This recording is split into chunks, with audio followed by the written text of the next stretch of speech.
What's up, guys? My name is Elias, and Marvel Studios' The Fantastic Four First Steps is officially in theaters to kick off Phase 6 of the Marvel Cinematic Universe. So, here are my spoiler-free thoughts on it. It's been 10 years since the debacle that was 2015's Fan4Stick, so many fans and regular moviegoers alike were reasonably skeptical when a new Fantastic Four movie was announced. Here's the thing.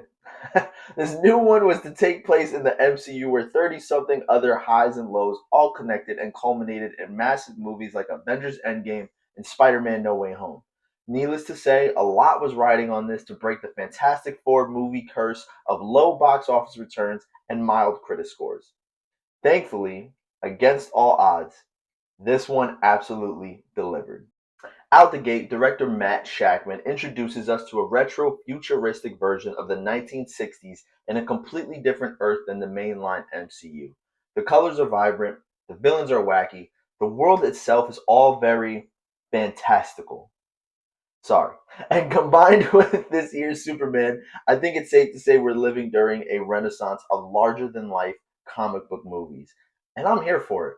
Watching it in IMAX really drove that sentiment home too, with the cinematography thrusting you right in the midst of the action, where it feels like you're experiencing this Jack Kirby-esque journey with the titular team. Speaking of the team we all came to the theaters to see redeemed, the Fantastic Four this time around act like a true family with Pedro Pascal, Vanessa Kirby, Joseph Quinn, and Eben Moss Backrack all playing their parts to a T as Mr. Fantastic, Invisible Woman, Human Torch, and The Thing respectively.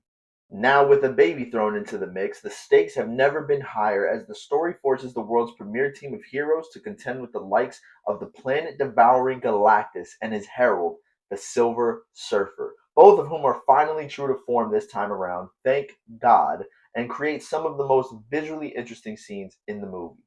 Whether on Earth or in space, the special effects, the scenery, everything simply pops. This doesn't look or feel like your typical MCU movie. Heck, it doesn't even feel like your typical comic book movie. This feels like a classic piece of superhero cinema that's sure to stand the test of time. Another inarguable factor that will play to this movie's longevity is its score.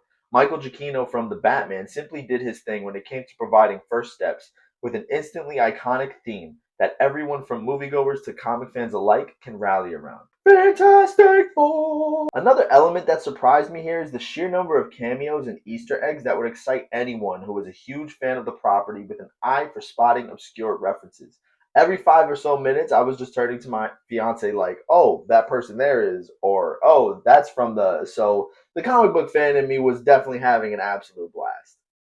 Be able to live with myself if I didn't at least mention one particular piece of the film that just works on so many levels, and that's Herbie, the robot that assists the Fantastic Four at the Future Foundation. He is just so awesome and provides some of the best comedy throughout the movie. I wish the little guy was real, to be honest. So overall, with a thrilling pace, exciting set pieces, mind-blowing visuals, and instantly iconic performances, First Steps forces itself into my top 10 favorite MCU movies, and I cannot wait to see what else is in store for Marvel's new First family.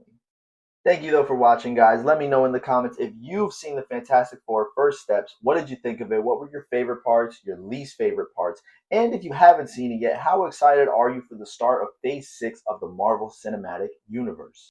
If you like this video, consider hitting that like button and remember to share this to someone so they can join in on the conversation too. Also, make sure you subscribe to my channel to watch my spoiler review as soon as it drops. But until next time, guys, take care and God bless.